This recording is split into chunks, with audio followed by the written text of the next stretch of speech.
They said she was a witch. No trial, no mercy, just poison and silence. That's how his mother died. But her son became a saint. This is not just another story of pain or poverty. This is the true story of blessed Cyprian Michael Iwene Tansi, a boy who lost an eye, lost his mother, and lost everything the world calls comfort, but still chose holiness.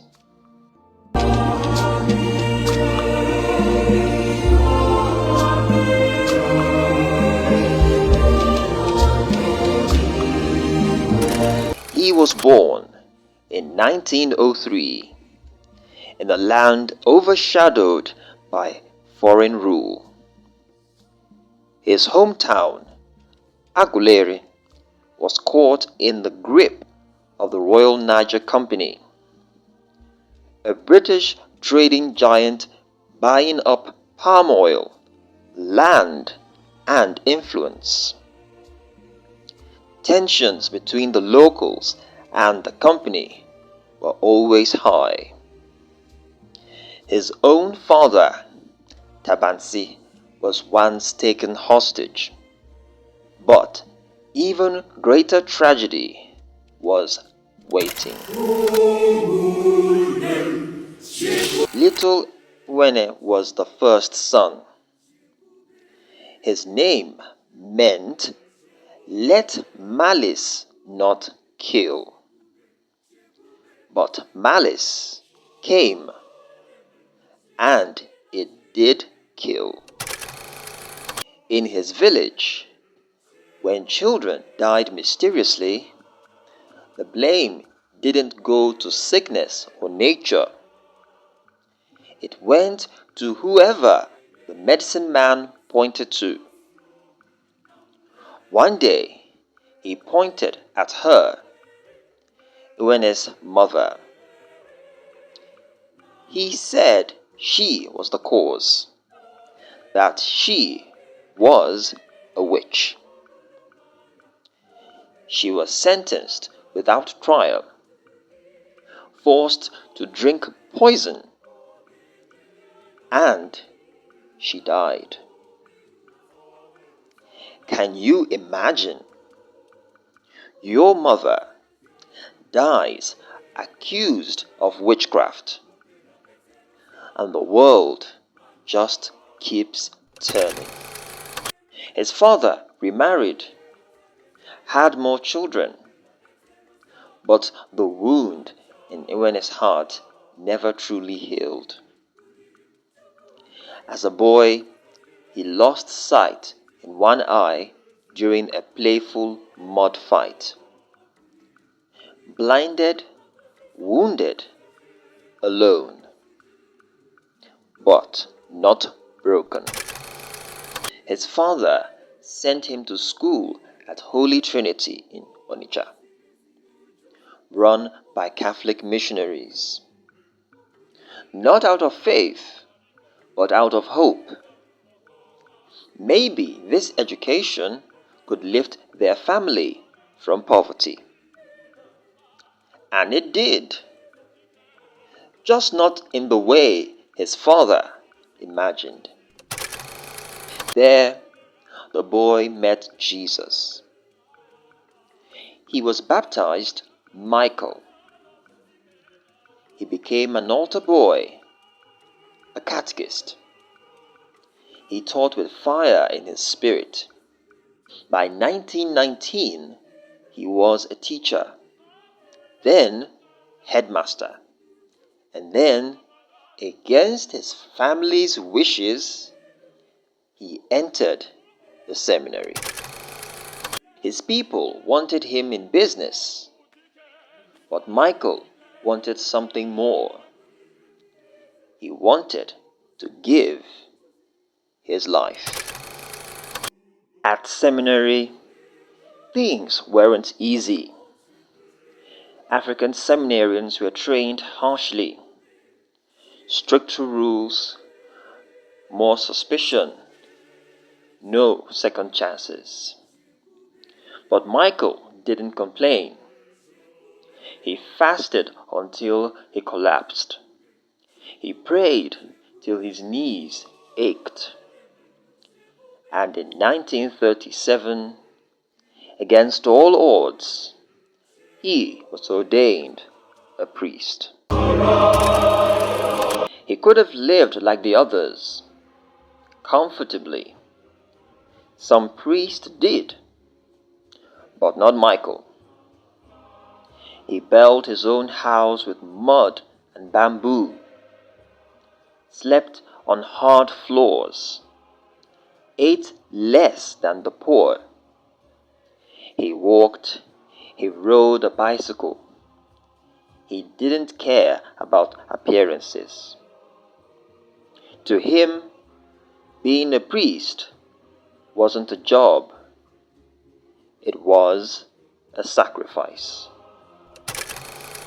In different parishes, Newi, Dunokofia, Aguleri, he gave everything.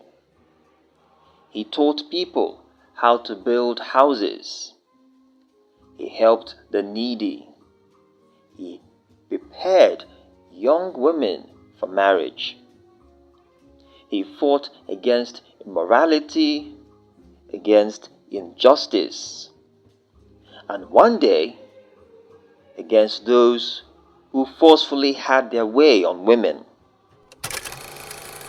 A woman in his parish was attacked, but she fought back. And guess who showed up on his bicycle? Father Tansi. He didn't just stand there. He joined her physically, and the men fled. Later, he encouraged her to take them to court. She won, and that moment changed how women were seen in his region forever. But Michael wasn't just a fighter. He was also a perfectionist. Strict, demanding. He hid near schools to catch late students. Disciplined grooms who broke marriage customs. He even had women's groups to help enforce virtue among themselves. Some admired him, some resented him, but no one could ignore him. Then something shifted. He began to feel called to something quieter, deeper. In 1950, he traveled to Rome during the Jubilee year. From there, he was sent to Mount St. Bernard Abbey in England to become a Trappist monk. He took a new name, Cyprian. There, life wasn't easy either. The winters were brutal. The work was hard, and criticism came often.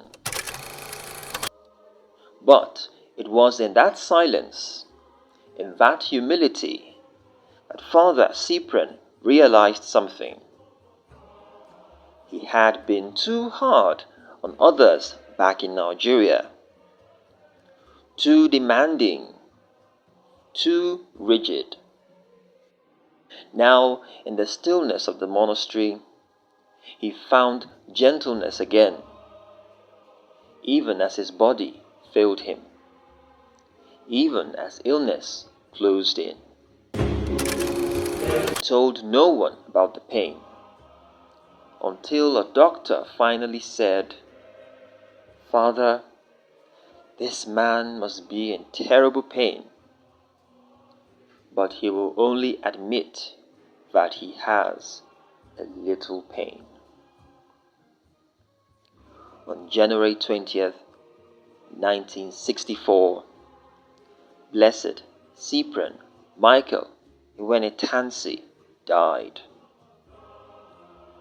Far from home, but never far from God.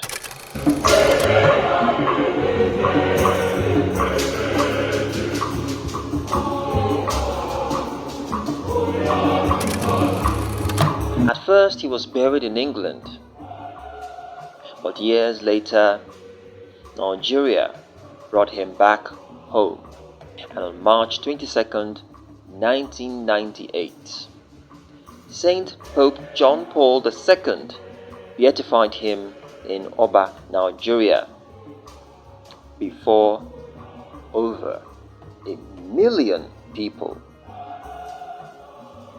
He became the first West African to be beatified. Cardinal Francis Arinze, his former student, called him his inspiration.